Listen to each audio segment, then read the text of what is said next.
Bonjour, je suis Coraline Hayner, je suis directrice de recherche au CNRS, je suis astrophysicienne à l'Observatoire de Paris et je suis aussi directrice du pôle spatial de l'Université PSL et directrice de la Fédération de recherche pour les nanosatellites en sciences de la Terre et de l'univers.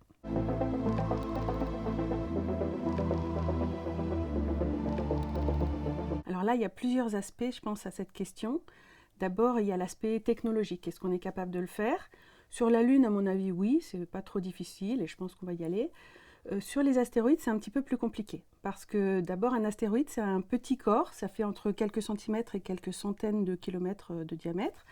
Et donc, si on veut faire une exploitation minière sur un astéroïde, il faut faire beaucoup plus attention. D'abord, attention à ne pas le détruire. Et puis surtout, attention à ne pas le dévier de sa course, le changer de trajectoire.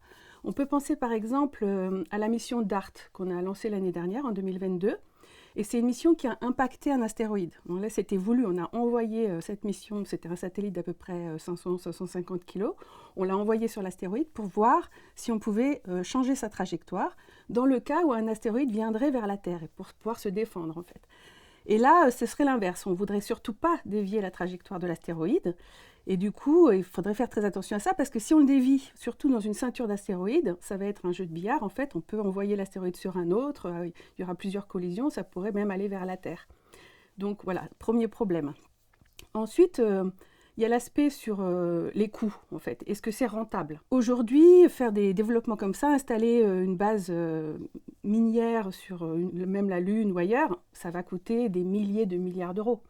Donc, il faudrait vraiment que les métaux aient un coût très élevé, qu'on puisse en extraire beaucoup pour que ça devienne rentable. Après, le troisième aspect, c'est l'aspect réglementaire. La loi pour l'espace est assez floue. En fait, on est basé sur des traités qui ont été écrits vers la fin des années 60, fin des années 70, dont certains d'ailleurs n'ont pas été ratifiés par les grandes puissances comme les États-Unis, même la France, la Chine. Et du coup, il n'y a pas une vraie régulation en fait de tout ça. On a aussi des pratiques ou des normes qu'on utilise, qui ont été définies par des résolutions de l'Assemblée générale des Nations unies, mais ce n'est pas des lois finalement, c'est plus des bonnes pratiques. Et donc tout ça fait que c'est, à mon avis, si ça devait se développer commercialement, il y aurait sûrement des nouveaux traités qui seraient mis en place. Et du coup, est-ce que ce serait possible pour tout le monde? Enfin, comment on s'organiserait? C'est une autre question. Moi, j'ai tendance à penser 2070. 2030, ça me paraît vraiment court. Si on pense par exemple au projet Artemis de la NASA, qui vient juste de démarrer, ça se passe vraiment par étapes. Donc, on a envoyé une mission sans humain à bord. Maintenant, on envoie des astronautes. Ensuite, ils vont se poser sur la surface de la Lune. Ensuite, ils vont fabriquer une base lunaire et puis une station en orbite autour de la Lune. Et tout ça, ça nous amène déjà à la fin de 2030, en fait. Donc, à ce moment-là, on aura juste fini notre installation. On ne sera pas du tout encore dans une phase d'exploitation économique.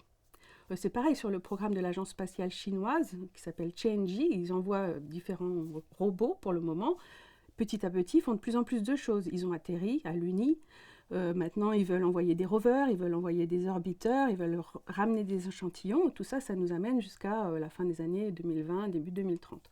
Donc c'est seulement après ça, quand on se sera bien installé, quand on saura vivre sur la Lune, qu'on pourra commencer à penser à une exploitation économique. Et donc ça va être plus tard.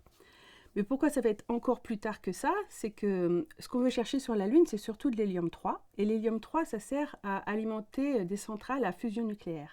Et la fusion nucléaire, on ne sait pas encore la faire. Et probablement, économiquement, on n'en fera pas avant 2050, 60 même, probablement. Et donc, on n'a pas besoin d'hélium-3 aujourd'hui. Alors, il y a un impact qui est positif, à mon avis, c'est que ça va faire baisser les coûts. On peut penser par exemple là aux lanceurs réutilisables qui ont été développés ces dernières années, comme SpaceX par exemple a développé pas mal de lanceurs. Ça coûte beaucoup moins cher, ça oblige aussi les acteurs traditionnels comme Ariane à être dans la compétition, donc à réduire leurs coûts, à innover plus, à développer plus de choses. Donc ça c'est positif pour nous. Mais après, il peut y avoir aussi des impacts très négatifs. Et par exemple, moi je suis astrophysicienne et je vois très bien qu'on est en train d'envoyer des constellations de nanosatellites pour faire de ce qu'on appelle l'Internet des objets. Donc c'est pour que les objets connectés de notre quotidien puissent se parler partout rapidement, etc. Bon, c'est super pour la vie courante, mais en tant qu'astrophysicienne, moi je vois passer plein de points blancs sur toutes mes observations faites à partir de télescopes au sol.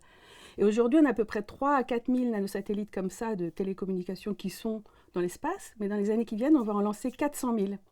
Donc très bientôt, la nuit, quand vous lèverez les yeux vers le ciel, au lieu de voir des étoiles, vous allez juste voir une myriade de petits points artificiels et c'est tout. Alors la collaboration entre États, oui, c'est indispensable à mon avis. Aujourd'hui, on ne fait que ça, sur toutes les grandes missions spatiales, les grands projets, même au sol, on fait toujours des collaborations spatiales. D'abord, une agence spatiale comme le CNES, par exemple, n'aurait pas les moyens de payer, les moyens financiers, de payer une grande mission. Même les agences plus riches, la NASA, c'est l'agence la plus grosse, la plus riche, avec un budget annuel d'à peu près 25 milliards de dollars par an. Et même eux, chaque fois qu'ils font un grand projet spatial, ils cherchent des collaborations internationales pour partager les coûts. C'est une question plus difficile. Moi, je pense qu'il peut y avoir les deux visions. Mais personnellement, je pense qu'il y aura quand même besoin des hommes, surtout au début, dans la phase d'exploration. Parce que les machines et les robots, en fait, ne savent faire que ce qu'on leur apprend. Même les intelligences artificielles, en fait, elles ne sont pas intelligentes. Elles reproduisent ce qu'on leur a appris. Et elles peuvent prendre des décisions logiques d'après ce qu'elles savent. Mais elles ne sont pas capables d'improviser, par exemple, s'il y a quelque chose de nouveau qui se présente à elles. Donc au début, quand on ne saura pas très bien ce qu'on doit faire, exactement ce qu'on va trouver sur place dans ces explorations spatiales, il faudra qu'il y ait des humains qui viennent pour prendre des décisions, improviser des choses sur place. Mais plus tard, une fois qu'on saura exactement ce qu'il faut faire, alors c'est beaucoup plus simple d'envoyer des robots ou des machines intelligentes.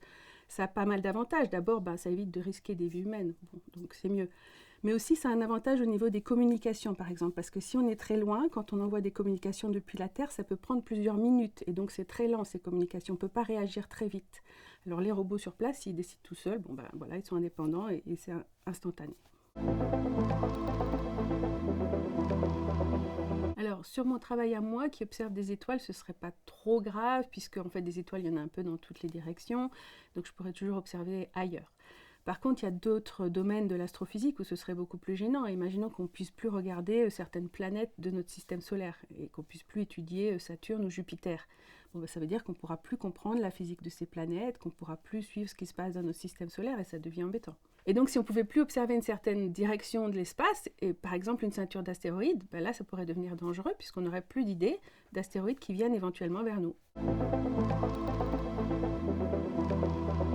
Pour la science-fiction, moi je trouve que c'est bien parce qu'il faut que la science-fiction reste crédible en fait. Donc il faut que ça s'appuie sur la science.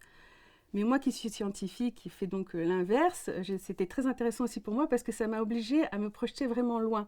Pourtant, je fais un travail où je me projette déjà sur des horizons assez lointains. Par exemple, là, je travaille sur un instrument qui va être lancé en 2042. Je trouvais ça loin, mais maintenant, après avoir lu ce scénario, j'ai été obligée de réfléchir à beaucoup plus loin, ce qui pourrait se passer en 2060-70. Et c'était intéressant de se poser ces questions-là, auxquelles je n'avais pas pensé avant.